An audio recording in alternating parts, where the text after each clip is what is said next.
Hello, everybody, and welcome to our very first episode of our brand new series, Behind the Design. My name is Jonathan, and I'm a sound designer at Audio Design Desk, and today I'm going to be showing you how I create Braaams.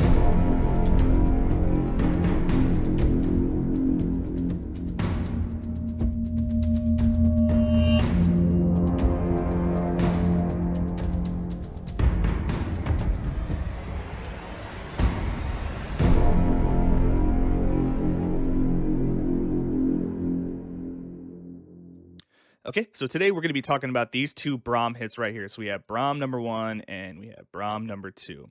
So starting off with number 1, the main plugin I love to use to create my cinematic sounds is Meteor Effects from UVI. It's just essentially a hit rise generator. It works really good for cinematic hits, rises, you name it. It's great. So in here, I have 3 individual voices going on. I'm going to solo each one, and I'm going to just kind of describe what the sounds I chose here. So starting off with the big horns here. Right? And you can hear how it goes up in pitch at the end. I just increased these semitones by 1.5 over about 4.1 milliseconds. I like to do that a lot. It creates a dramatic feel with creating a lot of these Brahms. And then soloing these other horns that are panned over to the right. This is what this sounds like. Okay, so that same effect, this one just has a little bit more of a thicker lower end to increase some intensity. And then I also added this little hit here to increase like a thud impact here. Okay, so when you put all that together, you get. And before we move on, the last thing I added in here is this nice tuba from the Brass Ensemble in Contact. Just kind of adds a little bit of a drone feel to it, and this is how it sounds like by itself.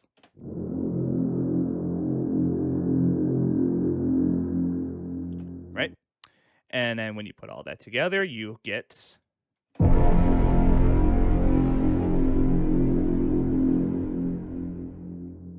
Killer. All right, up next we have this second Braam.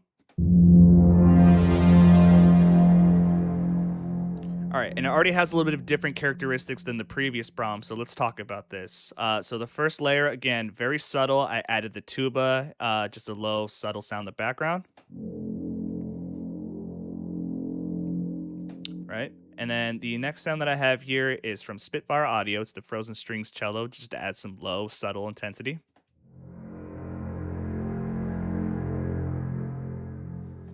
All right. And then the last one here is where all the magic's happening again in Meteor Effects. I'm going to solo each individual sound again. So there's my synth horns. Got a sub. Got some more textures. And then, of course, the heavy synth horns.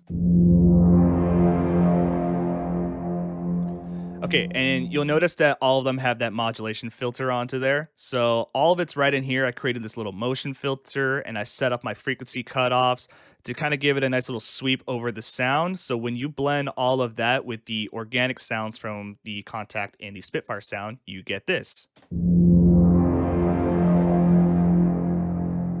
Adds a little bit of texture, adds some characteristics overall, and I think that sounds great.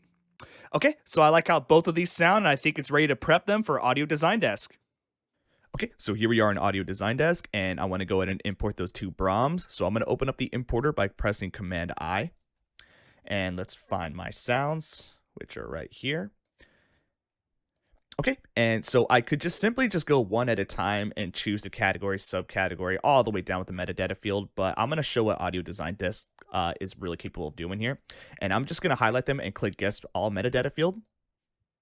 And just like that, it already categorized sound design elements, hits, Brahms, just the way I needed it to be. Last thing I'm going to do is I'm going to guess the sync markers and see how that works. Okay, let's take a look at them.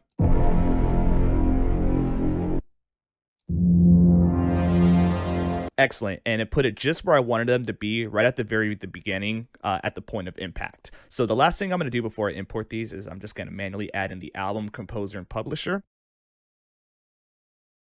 Excellent, so let's go ahead and import these.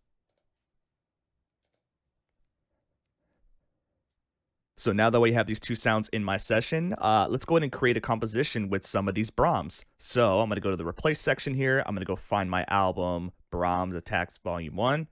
And let's just go on the timeline. Let's just create a quick composition. Okay, so let's hear how that sounds.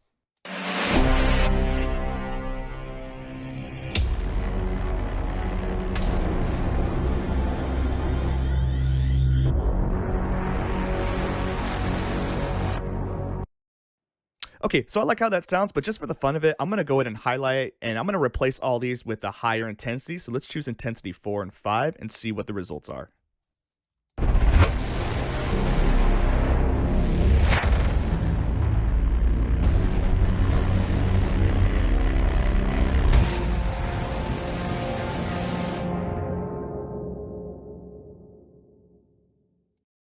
So there you have it. So that's one of the many ways that I like to create some of my cinematic sound design. Essentially, it has a lot to do with layering and blending the sounds to achieve the overall result that you're looking for. And if you enjoyed today's video, please make sure to give us a like and a subscribe. We have plenty of content coming out in the near future, so don't miss out. This is Jonathan from Audio Design Desk, signing out.